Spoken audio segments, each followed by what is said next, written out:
OG Lee in the house once again, once again. Thank goodness, thank goodness. You know, I was watching TV the other day and I came across R. Kelly and I said, shit, R. Kelly. But the way I came across R. Kelly was in this series called Surviving R. Kelly. And I thought, oh shit, there's a series called Surviving R. Kelly? And then I said, shit, R. Kelly is in jail or whatever because he hasn't been tried yet. So there's a series out called Surviving R. Kelly, and he hasn't been tried yet.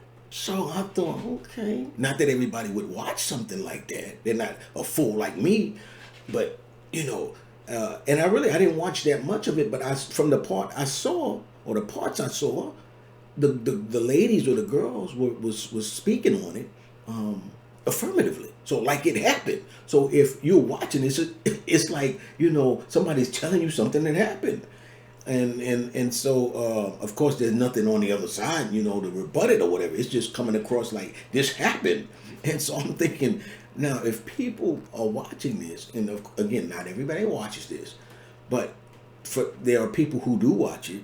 But moreover, there's people like from the 90s or whatever that know R. Kelly. And R. Kelly makes some very kind of salacious music. So it's like you either love him or hate him. And some people, love him. I believe I Can Fly stuff. And then when he makes, bump and grind shit, people hate him. Whatever the case. But still, people somehow to me, especially now black people, they know R. Kelly. And I think when you start talking about R. Kelly, dealing with juveniles and urinating and all, I think it kind of, of course it repulsed everybody. So at this point, I think that first of all, no black people to me, and I imagine there are some black people that don't know R. Kelly, but I can't imagine that really. But you're going to be one way or the other for him. I don't think that you can hear the information and change your mind about R. Kelly.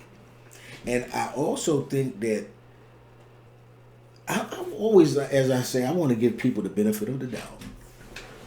But I feel like that most white people cannot be honest in a trial. In other words, I feel like if the defendant is black or other races, for instance, like let's say, for instance, you have a trial and it has something to do with hijacking or terrorism. If you have, Abu Mibal over here, and they get to see him and hear his name, I think immediately when they see him, if you say hijacking or terrorism, most Americans, black or white, have been made to have a certain, a thought about that image, right? So I don't think it could be fair, and I think that white people, most of them, in a trial, if you show Cedric Brown over here and they see him and you say that Cedric Brown raped Amy Lou, I think they automatically feel some kind of way about Cedric before you ever mention what he even did. Especially if Cedric happens to like maybe have a tattoo over here and maybe some dreadlocks that are long or something like that. I think that they would automatically have some kind of decision about Cedric before the trial even starts. Because I've seen some trials and studied some trials and some cases, right?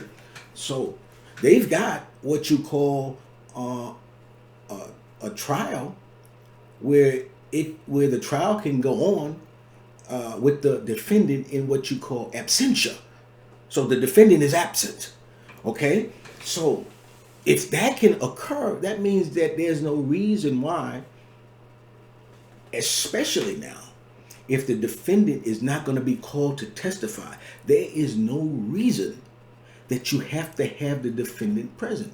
And in a lot of municipalities now, you'll see where they don't even bring the defendant from the jail level a lot of times. They don't bring the defendant from the jail to the courthouse anymore. They bring a monitor in, right? And he sits there wherever it happens to be in the jail and goes before the judge. And the judge takes his plea by computer or whatever.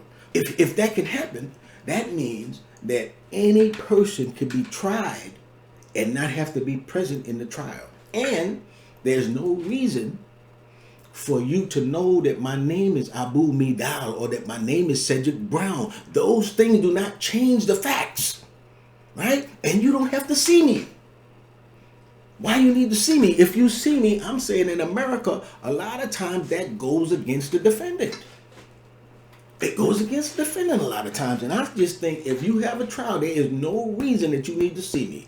There's no reason that you need to see how I carry myself in the courtroom and this and that. If I'm up on a murder trial and the sentence is I'm going to do life without parole, don't you think that it may be sometimes you see me being antsy and this and that? You goddamn right. So you don't need to see me because most of the time they don't call the defendant as a witness, right? They say we're gonna just squash that because if you go up there, they're gonna make open up some other things with you putting yourself on the stand. So we're not gonna do that. So why have me sitting around in the courtroom, them getting a chance to look at me? You take me and they put me in a suit and a tie. So that means, listen to me now, if you're gonna put me in a suit and a tie, or at least try to put me in something presentable, what is that saying? That my appearance matters. There is no reason for me to be there. But I could be overlooking something that somebody could bring to my attention to tell me why the defendant needs to be in the courtroom. Because I don't get it. The judge shouldn't even have to know. The jury shouldn't have to know. Because it could be a bench trial with just the judge. The judge don't need to know the name. The judge don't need to know my race. The facts don't have to do nothing with who you are. What your race is, how you look and all this, what your name is. I think that's the only way to make a system be really fair. They showed the scale lady, right? And she had on like the thing like that said she's blind. So that means that if she's blind, she don't see nothing. But in an American courtroom, you see a brother, you see Abu Midal. I'm telling you that I think people will have preconceived type of ideas. And also, the same thing with some white people. You get a white dude, let's say for instance, he's up on drug charges and shit. And you show them motherfucker, he got them big holes in his ears and shit like that, long hair and what. They gonna think some kind of way about the boy. I'm telling you. It's just what it is. So I think we should really go to what is the root. You got the lady justice, she got blinders. That means she don't have to know nothing about you, just the facts. So for Brother R. Kelly, they're gonna claim that they're going to be able to seat a jury that can be fair and impartial for you. I don't know about that, but I'll tell you one thing. Once they see your ass, it's over. Anyway, this is OG Lee, and I'll see you again soon. Hey, please don't forget to subscribe to my channel. And if you hit this notification bell, it'll let you know every time I knock another video out. Thank you for watching and listening. This is OG Lee, and I'll see you again soon.